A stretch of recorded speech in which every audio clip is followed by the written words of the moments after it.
Good day everyone, I am Rina Rose Agustin and I will be the one who gonna discuss the topic about the religion in the Philippines.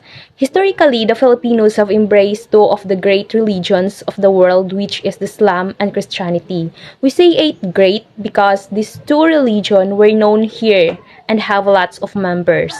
Number one is the Islam. It was introduced during the 14th century, shortly after expansion of Arab commercial ventures in Southeast Asia. The slum here is just only a result from the told expansion, but recently, available na lang ni sa mga southern part here in our country. And the second one is the Christianity. It was introduced as early as the 16th century with the coming of Ferdinand Magellan in 1521. We all know that Magellan was the first person who introduced Christianity here in the Philippines, right? We are all familiar or know what is it. Protestantism was introduced by the first Presbyterian and Methodist missionaries who arrived with American soldiers in 1899. When we say Protestantism, this is the form of churches which consist group of Protestant who do protest. And also Presbyterian means relating or denoting a Christian church or denomination governed by the elders according to the principles of Presbyterianism, or it means particularly engaging lay people as well as ordained ministers in the government of the church. And also, Presbyterianism prepared the people for participatory democracy. And also, there has two Filipino churches, and these two churches were organized at the turn of the century and are prominent today. These are the Aglipay, or Philippine Independent Church, and the second one is the Iglesia ni Cristo, or Church of Christ. It was founded in 1902 to 1914 respectively. For more additional information, Aglipay is from the surname of Gregorio Aglipay, which is the one who registered the Aglipay to the sect. He was appointed to organize a nationalized church and thus become the first leader of the Iglesia Filipina Independiente, or commonly known as Aglipayan. In the 20th century, 25 to 33% of the population was Aglipayan, and by the time goes on, Aglipayan is expanded daghanag mga part na ng mga PCC, which is Relihiyon Sabnamo, PICC, PFSC, and etc. In 1914, Felix Isagon Manalo founded the Iglesia ni Cristo. He was said to be the restorer of Church of Christ and the Godless Messenger. By 2015, INC, or Iglesia ni Cristo, became the third largest religion in the Philippines. Aside from Iglesia ni Cristo, many religious groups were established through time to challenge the supremacy of the Catholic Church, such as Seventh-day Adventists, Jehovah's Witnesses, and the Rizales, who considered no Limitangiri as the old.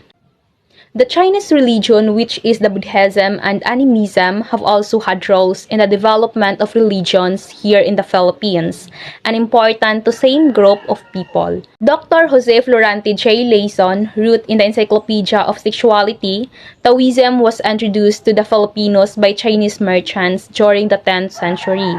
Taoism has both a philosophy and a religion tradition.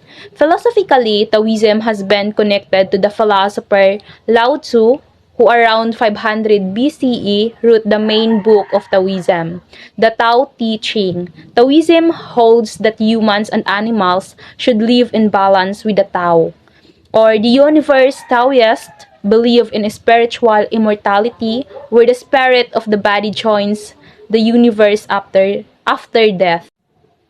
Secondly, religiously, the main goal of the follower of Taoism is to achieve oneness with the Tao. The Taoist pursues this aim by focusing on personal development with the emphasis on ethics such as kindness, generosity, and humility. Taoist temples are increasingly seen only in few major cities, where they serve as tourist attractions, not religious symbols and sites, as octogenarian meals. Octogenarians means chronologically gifted person in their 80s are dying and religion is fading away. Modern Chinese males are being westernized or practice a more popular religious persuasion. Westernized Westernize means be in the process of adapting or being influenced by the system of the West. And the second one, we will going to talk about the Buddhism. Buddhism was probably first introduced to the Philippines during the 18th century from India through the Malaysian Peninsula and China. Chinese Buddhism, based on the Mahayana or Great Vehicle Wide Path School of India, was handed down from generation to generation by both Chinese traders and immigrants. This form of Buddhism is very similar to Taoism. More recently, Buddhism has become more of a social ceremonial practice rather than a religion, and its temples have become a tourist curiosity. The fat belly Buddha statue is a symbol of the family's wealth and fertility that Vedic Chinese houses for you or living room.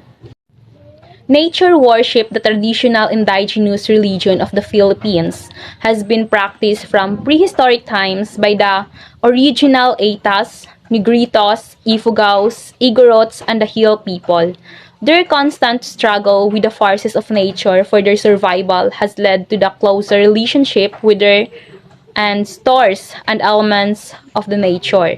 This form of religion has little if any systematic doctrine. However, there is one basic characteristic: the belief in the spirits of their ancestors who influence the living in every conceivable sphere of life and apply rewards and sanctions where appropriate. This religion also have lesser god and deities with different powers related to physical health and fertility. The majority of tribal peoples believe that the first woman came from the split of the bamboo, nude, a kind of a tropical tall and slender palm with sequence nudes in the trunk.